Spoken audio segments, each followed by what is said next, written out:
วัดพระแก้วฟรีไม่ต้องเสียเงิน500 บาทสำหรับคนที่มีใบอนุญาตทำงานอยู่ในประเทศไทยแค่นำใบอนุญาตทำงานตัวจริงไปยื่นให้เจ้าหน้าที่ดูก็สามารถเข้าไปชมวัดพระแก้วได้แล้วอันนี้ไม่ใช่เฉพาะคนลาวนะทุกสัญชาติที่มีใบอนุญาตทำงานอยู่ในประเทศไทยหนูก็เพิ่งรู้นี่แหละก็เลยอยากมาแชร์ประสบการณ์ให้ทุกคนก่อนอื่นต้องขอบคุณประเทศไทยด้วยนะคะที่ใจดีกับแรงงานที่มาทำงานอยู่ในประเทศไทยคือวันนั้นหนูไปทำบุญวันเกิดวันที่12 มิถุนายนแล้วหนูก็ไปซื้อตั๋วตามปกติหนูใช่คนไทยไหมคะหนูก็ตอบไปว่าอ๋อเปล่าค่ะหนูเป็นคนลาวแล้วเจ้าหน้าที่ก็ถามว่าแล้วหนูมีใบอนุญาตทำงานไหมแล้วหนูก็บอกว่ามีค่ะ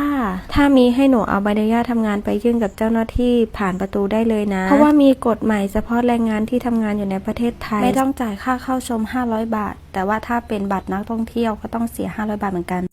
กาสบายดีและกาสวัสดีพ่อแม่พี่น้องทุกคนนะพี่น้องเลยที่เขามาเบิ่งคลิปคอยนะพี่น้องคลิปนิวคูชิมาโวเกี่ยวกับพี่น้องคนไทยอีกแล้วพี่น้องใจดีกับแรงงานไม่ว่าจะประเทศใดในไทยนะพี่น้องแต่ถ้ามีใบอนุญาตเหตุงานถูกต้องตามกฎหมายสามารถเข้าไปเที่ยวชมวัดพระแก้วฟรีพี่น้องโอ้โหสุดยอดนะพี่น้องเนาะข่อยก็หากระหูนะพี่น้องที่เมื่อก่อนจะเคยได้ยินว่าสำหรับชาวต่างชาติที่มาเฮ็ดงานในประเทศไทยหรือว่ามาท่องเที่ยวในประเทศไทยจะเข้าชมวัดพระแก้วนะพี่น้องหรือว่าจะเข้าไหว้วัดพระแก้วต้องเสียเงิน500 บาทนะพี่น้องเนาะแต่เคยเห็นชาวลาวหรือว่าชาวแตงอ่อนนะพี่น้องแตงอ่อนเราไปเที่ยวหรือว่าไปเฮ็ดบุญวัดพระแก้วไปแล้วเราก็เจอเจ้าหน้าที่ตำรวจนะพี่น้องเจอเจ้าหน้าที่ตำรวจแล้ววันนี้เจ้าหน้าที่ตำรวจเพิ่นก็ถามนะพี่น้องว่าเป็นคนไทยหรือเป็นคนอยู่ไสเนาะแล้วก็ตำรวจก็ถามประมาณนี้แล้วพี่น้องแต่ก็เราก็บอกว่าเป็นคนลาวมีใบอนุญาตเฮ็ดงานบ่หรือว่ามีใบอนุญาตเฮ็ดงานไหมอย่างประมาณนี้มีใบอนุญาตทำงานไหมอย่างประมาณนี้นะพี่น้องเราก็บอกว่ามีนะพี่น้องแล้วเราก็ยื่นใบอนุญาตเฮ็ดงานตัวจริงแล้วก็ได้เข้าชมฟรีนะพี่น้องโอ้สำหรับผู้ใดเลือกสำหรับคนลาวเนาะหรือว่าคนลาวที่มาเฮ็ดงานในประเทศไทยแต่มีพาสปอร์ตแล้วก็มีใบอนุญาตเฮ็ดงานนะพี่น้อง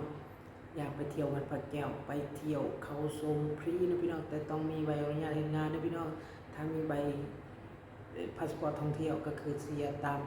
ท่องเที่ยวตามปกตินะพี่น้องแต่ว่าถ้ามีใบอนุญาตเฮ็ดงานก็ต้องบ่ได้เสียโอ้โหถือว่าซ้ำว่าเป็นคนไทยเลยเนี่ยพี่น้องเนาะซ้ำว่าเป็นคนไทยเลยที่แบบว่าเข้าชมสถานที่ศักดิ์สิทธิ์นะพี่น้องแต่ว่าบ่ได้เสียเงินนะพี่น้องแต่ห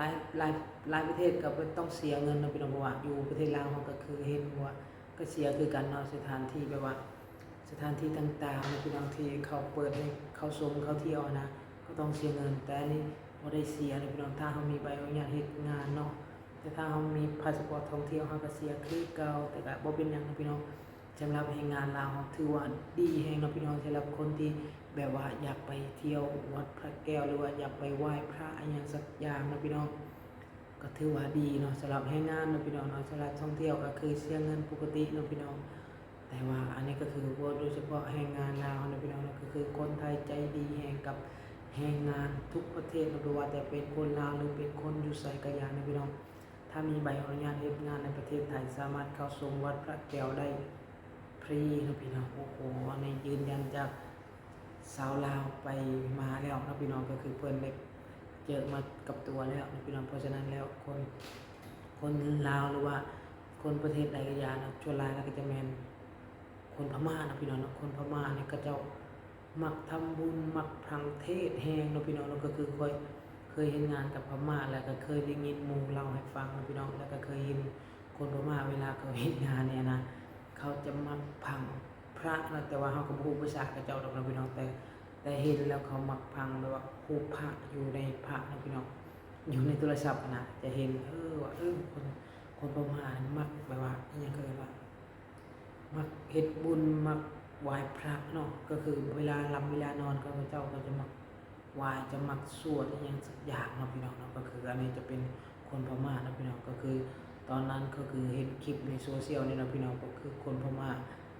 ไปเที่ยวในวัดพระแก้วพี่น้องป้าตกกว่ายาวเป็นสายเลยนะพี่น้องก็คือเบิ่งจากคลิปพี่น้องคนไทยนี่แหละก็คือเขาบอกว่ามีแต่คนอย่างเกิดว่ามีแต่แรงงานเพื่อนบ้าน ไปเที่ยววัดพระแก้วร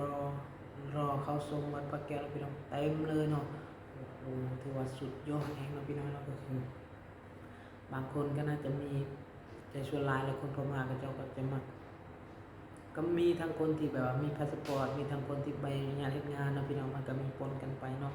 อันนี้ก็คือน่าจะเข้าชมได้ฟรีนะผู้ใดจะรับผู้ใดที่มีใบอนุญาตเฮ็ดงานนะพี่น้องเนาะก็คือจะมาว่าอะไรมันก็คือคนไทยใจดีกับแรงงานลาวแฮงนะพี่น้องเนาะคนลาวเขาก็ถ้าเฮ็ดโตดีๆก็คือคนไทยเขาเนาะใจดีเลยใจดีแฮงนะพี่น้องก็คือเท่าที่เจอมาก็คือโอ้โหเนาะคนไทยมีน้ำใจใจดีมักช่วยเหลือคนนะพี่น้องเนาะมักช่วยเหลือคนแล้วก็เห็นในลายเนาะยิ่งเฮาแบบว่ากล้าปากกล้าว่านะพี่น้องเนาะก็คือรู้จักคนไปทั่วนี่ก็คือโอ้โหแฮงดีเลยนะพี่น้องเนาะก็คืออยู่บนเขาอยู่นี่ก็คือไม่หมู่รู้จักนะพี่น้องเนาะก็คือเขาเจ้าเว้าเก่งเนาะเว้าเก่งแล้วก็แบบว่ามักเจอคนนั้นคนนี้เนาะก็จะมีคนรู้จักหลายเนาะคนรู้จักหลายมีเวลาว่างเนี่ยเขาจะหับจ้างไปตัดต้นไม้ไปทางยังตัดต้นไม้ตัดต้นมะพร้าวเฮ็ดนั่นเฮ็ดนี่เนาะโอ้ได้เงินเนาะบางทีได้400-500เฮ็ดงานบ่กี่ชั่วโมงแล้วพี่น้องอันนี้ก็คือเฮาเว้าไปว่าเว้าตามอันยังคือว่าเว้าตามที่เฮาเจอมาเนาะพี่น้องเนาะก็คือและคนลาวหลายๆคนก็แบบว่าจะมักเจอแบบว่าคนไทยที่มักให้ของให้เงินให้ของกินให้โอ้โหหลายอย่างเองนะพี่น้องเนาะก็คือบางคนก็ฝากเงินให้บางคนก็เวลาไปเจอนู่นนี่นั่นเนาะเขาก็จะมักเอาให้เฮาเนาะอย่างเช่นไปหาปูหาปลาไปเจอคนนั่นก็คนไทยเขาจะมักให้เนาะพี่น้องอย่างเช่นก็เห็นเบาคนหนึ่งคนลาวนี่แหละเห็นงานเกี่ยวกับต้นไม้อย่างนั้นพี่น้องก็คือลาวแบบเวลาเจอคนเนาะเจอคนแบบว่าหาตกปูตกป่าเขาเจ้าจะมักเก็บให้เลยเนาะถ้าเฮาแบบว่าบ่ได้ไปหานะพี่น้องเนาะขนาดคนไปหาตอนนั้นเขาเจ้าก็ยังอยากเอาให้แต่ว่าเฮาบ่เอาเฮาก็ไปหาคือกันเนาะเพราะฉะนั้นเฮาบ่ได้เอาเนาะพี่น้องก็คือแบบว่าเขาเจ้าใจดีแฮงเนาะ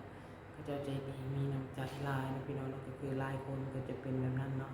เท่าที่เจอมาเนี่ยนะเท่าที่เจอมานะพี่น้องรถน้ำมันหมดยังก็ยู่ให้แบบว่าโอ้ยมีหลายอย่างนะพี่น้องมีหลายอย่างถ้าเฮารู้จักคนหลายๆคนนี่ก็คือของกินของอยู่นี่บ่ได้อึดบ่ได้ยากนะพี่น้องเพิ่นจะช่วยเพิ่นจะให้เนาะประมาณนี้นะพี่น้องนี่คืออันนี้จะเว้าถึงพี่น้องคนไทยเนาะคนลาวหลายๆคนที่ได้ดิบได้ดีก็ย้อนคนไทยเด้อพี่น้องเนาะบ่ว่าจะเป็นเฮ็ดสื่อโดยเฉพาะคนดังๆเฮ็ดสื่อโซเชียลนี่นะพี่น้องส่วนหนึ่งนะคนที่แบบว่าเป็นแรงงานโอซิเทนพี่น้องเป็นแรงงานลาวนี่ประสบความสำเร็จกันหลายคนกับเพราะประเทศไทยเพราะคนไทยนะพี่น้องเป็นอย่างที่ว่าเพราะว่าซั่นแต่เบิ่งแม่เนาะ FC ส่วนหลายจะแม่นคนไทยสำหรับแรงงานลาวนี่นะสำหรับแรงงานสำหรับผู้ภัยกะยานะพี่น้องสำหรับคนลาวเฮาที่มาเฮ็ดเวียกในประเทศไทยก็คือส่วนหลายแล้วคนจะติดตามแม่นคนไทยนะพี่น้องเนาะคนไทยจะหลายแห่งคนลาวมีบ่ก็มีเนาะพี่น้องคนลาวอาจจะ 10% หรือ 20%เพิ่นเอาบ่ถึงจังนั้นเพียงแต่ 10% ประมาณนี้นอกจากนั้นก็คือคนไทยหมดเลยเนาะพี่น้องอันนี้เว้าโดยที่แบบว่าเฮ็ดสื่อโซเชียลนะพี่น้องนะส่วนหลายแล้วก็จะมีแต่พี่น้องคนไทยที่เข้ามาเบิ่งคลิปเนาะคนลาวก็มีคือกันนะพี่น้องมีคือกันหรือว่าคนลาวมาอยู่ในประเทศไทยบ่หรือว่าจังได๋เนาะพี่น้องแต่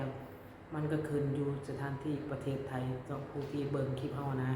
ผู้ที่เบิ่งคลิปเฮาก็แม่นคนไทยนะแต่ว่านี่นะคนลาวอย่างคนทั่วๆไปอื่นๆเนาะพี่น้องประมาณนี้เพราะฉะนั้นแล้วคนลาวที่ประสบความสำเร็จหรือว่าแรงงานลาวที่ประสบความสำเร็จในประเทศไทยส่วนหลายก็จะแม่นมี FC ทางฝั่งไทยหลายแฮงเนาะพี่น้องบางคนนี่ก็ถ้าว่าผู้ใดเว้าไทยเก่งๆแฮงได้ FC ไว้เนาะพี่น้อง FC ไว้เว้าไทยเก่งเว้าไทยคล่องเว้าเป็นเนาะก็คือคนไทยเขาจะมักติดตามมักให้กำลังใจนะพี่น้องเนาะอันนี้ก็คือกราบขอบคุณขอบใจทุกๆคนนะพี่น้องที่ให้กำลังใจก็ว่าเป็นพี่น้องคนไทยหรือพี่น้องคนลาวที่ให้กำลังใจก็ขอบคุณขอบใจอีหลีเนาะพี่น้องเนาะขอบคุณทุกๆคนนะพี่น้องคลิปนี้ก็จะจบประมาณนี้เนาะพี่น้องเนาะขอตัวไปนอนก่อนนะพี่น้องเนาะขอบคุณขอบใจทุกๆคนเนาะถ้าเบิ่งแต่ต้นจนจบก็ขอบใจอีหลีพี่น้องขอบคุณมากๆครับบ๊ายบาย